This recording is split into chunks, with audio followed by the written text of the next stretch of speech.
और इस वक्त बिहार के चीफ सेक्रेटरी एक प्रेस कॉन्फ्रेंस से खिताब करते हैं, आइए सुनते हैं क्या कहते हैं। फर्टिलिटी का, मरने का कारण जो हो रहा है उसमें पहुंचने में जो देरी होती है वह कारण होता है। तो यह कहा गया है, फिर से रिटरेट किया गया है कि मरीजों को पहुंचाने में उनको किसी भी तरह का खर्च वहन नहीं करना पड़ेगा। या तो सरकारी एम्बुलेंस है तो सरकारी एम्बुलेंस, और किसी भी गाड़ी से आते हैं उनको हम लोग रिम्बर्स करेंगे पैसा, और फ्लैट रेट पर 400 रुपये हम लोग रिम्बर्स करेंगे। तो चाहे किसी भी गाड़ी से आए हम लोग इतना ही उन सब इस आपके माध्यम से 400 रुपये का रिम्बर्समेंट करेंगे उनको, मतलब आने जाने का। और आपके माध्यम से हम लोग चाहेंगे कि वह प्रचार भी हो कि वह किसी भी गाड़ी को पकड़कर अगर जितना जल्दी पीएचसी तक पहुंचे या एसकेएमसीएच पहुंचे या केजरीवाल अस्पताल पहुंचे, और ट्रीटमेंट की पूरी व्यवस्था है। दूसरा डायरेक्शन ये दिया गया है कि ऐसे तो चिकित्सकों की वहाँ कमी नजर नहीं आ रही थी और सारे चिकित्सक मन योग से काम कर रहे हैं, फिर भी उनको सप्लीमेंट करने के लिए, क्योंकि 5-6 दिन से क्राइसिस चल रहा है, तो कुछ चिकित्सक बाहर से भेजे जाएं। तो हम लोग आज ही वहाँ पर कुछ चिकित्सकों को डीएमसीएच से और पीएमसीएच से भेज रहे हैं वहाँ पर, और वहाँ जाके उनको सप्लीमेंट करेंगे।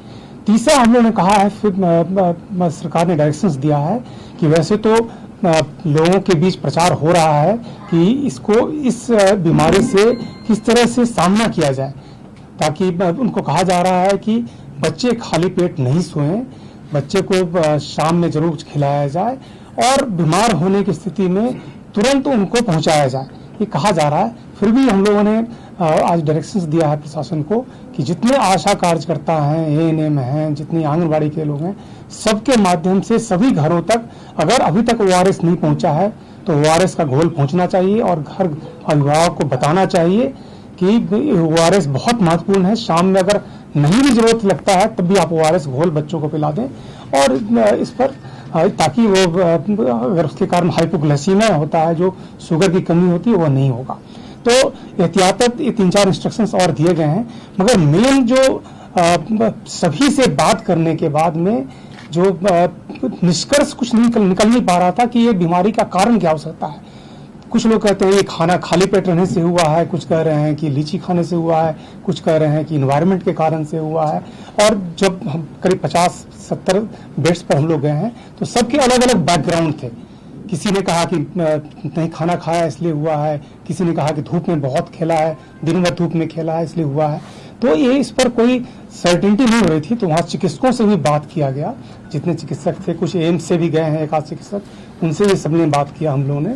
और फिर यह निष्कर्ष हुआ कि हम लोगों को जितने बच्चे प्रभावित हुए हैं, करीब 400 से अधिक बच्चे प्रभावित हुए हैं इस बार मुजफ्फरपुर जिले में खासकर, उन सभी घरों पर एक टीम कल से जाएगी, यह जानने के लिए कि उनका सोशियो इकोनॉमिक और इन्वायरमेंटल बैकग्राउंड क्या था। मतलब सोशियो इकोनॉमिक मतलब उनकी हालत क्या है, गरीबी कैसी है, सैनिटेशन कैसा है, साफ सफाई है कि नहीं है वहाँ पर। कुछ लोग कह रहे थे शायद मच्छर भी आजकल इस गर्मी के समय में भी कुछ घरों में मच्छर हैं, तो क्या स्थिति वास्तव में ये है, या फिर इन्वायरमेंटल कारण तो नहीं है कि ऐसी गर्मी कहीं पहले नहीं पड़ी है वहाँ पर, पिछले 2 सालों से बारिश नहीं हुई, ये कारण तो नहीं है, या कुछ और कारण हो सकता है। तो यह निर्णय लिया गया है कि सभी घरों में कल से एक टीम जाएगी, सभी प्रभावित घरों में, और वह टीम कुछ बिंदुओं पर पूछताछ करके और एक कारण पर पहुंचने की कोशिश करेगी। यदि कोई सोशियो इकोनॉमिक कारण हो जिसको सरकार इंटरवेन कर सकती है और इंटरवेन करके आगे के लिए ठीक कर सकती है, तो हम लोग उसको करेंगे। तो एक तो यह निर्णय हुआ है कि आगे के लिए हम लोग करें। वैसे इस बीच में केंद्रीय टीम भी वहाँ पहुंची हुई है, और उसमें आईसीएमआर की टीम भी है, रिसर्च के टीम्स भी हैं, ये लोग भी काम कर रहे हैं, सारे चिकित्सक भी काम कर रहे हैं और सर्वे उसका स्टैटिस्टिकल एनालिसिस कर रहे हैं। दूसरा निर्णय हुआ है कि एसकेएमसीएच अस्पताल को 2500 बेड का बनाया जाएगा।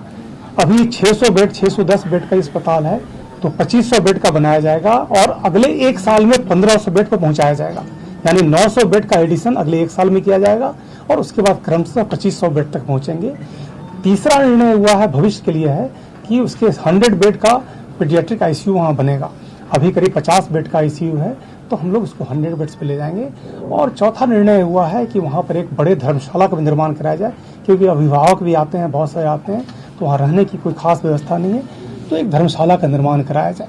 तो यह तो ब्रॉड निर्णय आगे के लिए किया गया है, मगर यह निर्णय जो हम लोगों ने कहा कि कॉज निर्धारण की बात है, इसमें बहुत सारी टीम लगी हुई है और अभी तक बहुत स्पष्ट कारण नजर नहीं आ रहा है। और जो आज जो पूछताछ भी किया गया है सभी अभिभावकों से, तो कहीं भी ये नजर कोई क्लियर कट कारण नजर नहीं आ रहा है।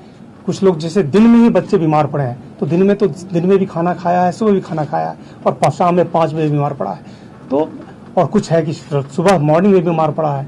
तो इसका कोई यूनिफॉर्म कारण नजर नहीं आ रहा है। तो कुल मिलाकर यही था। और वहाँ पर हम लोग पूरी सभी लोग थे, वरीय पदाधिकारी भी थे, और माननीय सीएम साहब, माननीय उप सीएम, डिप्टी सीएम साहब थे। हम लोग वहाँ की व्यवस्था से संतुष्ट थे। किसी अभिभावक ने कोई कंप्लेन नहीं किया इसके लिए, और चिकित्सकों ने बहुत मनोयोग से वहाँ काम किया है। और मगर है कि अब इतने डेथ हुए हैं कि इसमें ये दुर्भाग्यपूर्ण तो है ही। कितना डॉक्टर भेज रहे हैं?